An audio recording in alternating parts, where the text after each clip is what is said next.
Waktu rasanya berjalan amat kencang, kenang Utoyo, yang waktu itu bertugas sebagai anggota pasukan pengawal Panglima Sudirman di rumah dinasnya di Bintarang Tengah, Jogja. Ketika matahari mulai menyengat, seorang kapten keluar dari rumah, membawa secari kertas dari Panglima Sudirman ke pos jaga tempat Utoyo bertugas, agar semua anggota TNI harus menjalankan tugas masing-masing sesuai rencana yang sudah ditetapkan. Tak lama kemudian, Ajudan Panglima Sudirman, Kapten Suparjo Rustam, diutus ke Gedung Agung untuk menyampaikan kepada Presiden agar bersiap-siap meninggalkan kota. Istana Gedung Agung berada di Jalan Malioboro, di tengah kota Jogja. Hingga siang hari, Kapten Suparjo belum kembali. Panglima Sudirman kemudian memutuskan untuk berangkat sendiri ke Gedung Agung. Dalam keadaan sakit dan masih mengenakan piyama yang ditutupi mantel tentara berwarna hijau, dengan mengenakan blangkon wulung, ia hendak menemui Presiden Soekarno untuk mendapatkan keputusan, sekiranya kebijakan apa yang harus diambil dalam situasi yang gawat ini. Namun, setibanya di Gedung Agung, Panglima Sudirman tidak dapat langsung bertemu dengan Presiden. Ia harus menunggu sesaat, karena masih menunggu dimulainya sidang kabinet di ruang tamu. Sementara itu, serangan udara militer Belanda kian gencar.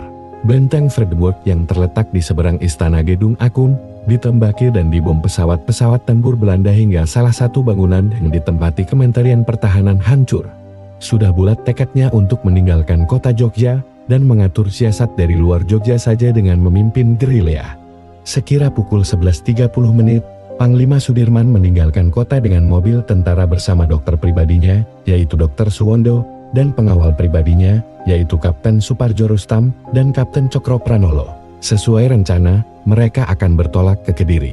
Dari kota itulah perlawanan akan diatur.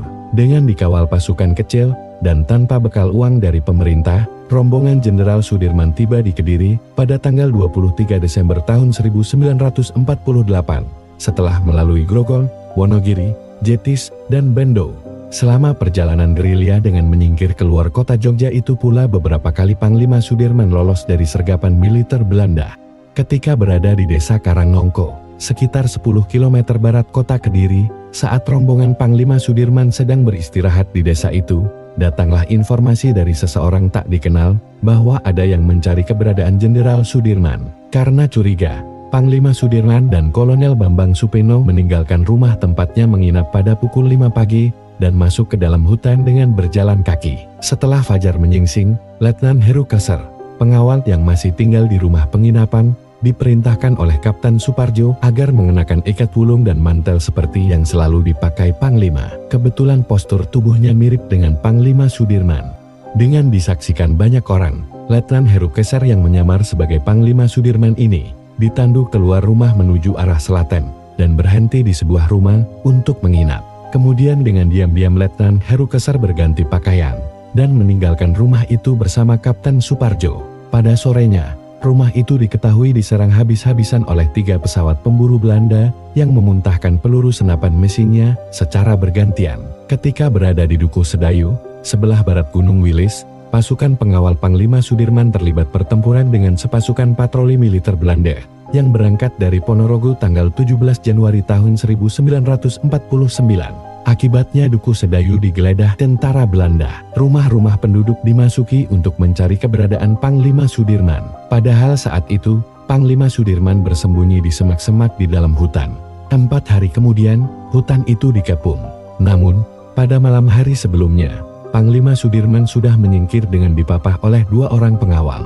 Gagal dengan beberapa kali penyergapan, tentara Belanda tetap berusaha mencari Panglima Perang Republik yang sangat karismatik ini. Tak berhasil dengan sergapan ini, tentara Belanda terus memburu keberadaan Panglima Sudirman.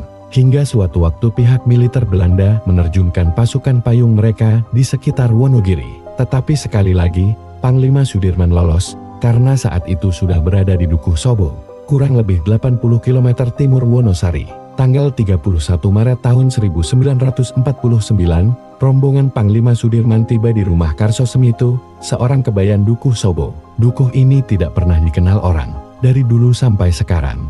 Tetapi tempat itu paling ideal untuk memimpin perang gerilya. Di Dukuh itulah, Panglima menetap paling lama, karena paling aman dibanding dengan tempat lain, Kenang Cokro Pranolo. Kurir dikirim ke berbagai daerah, untuk menyampaikan perintah militer, dan mendapatkan berita perkembangan situasi di lapangan. Dari daerah gerilya ini pula, banyak sekali komandan pasukan dan pejabat pemerintah sipil dalam pengasingan yang meminta petunjuk apa yang harus dilakukan untuk menjalankan pemerintahan di daerah yang terpisah dari pemerintah darurat Republik Indonesia pimpinan Syafruddin Prawira Negara di Sumatera.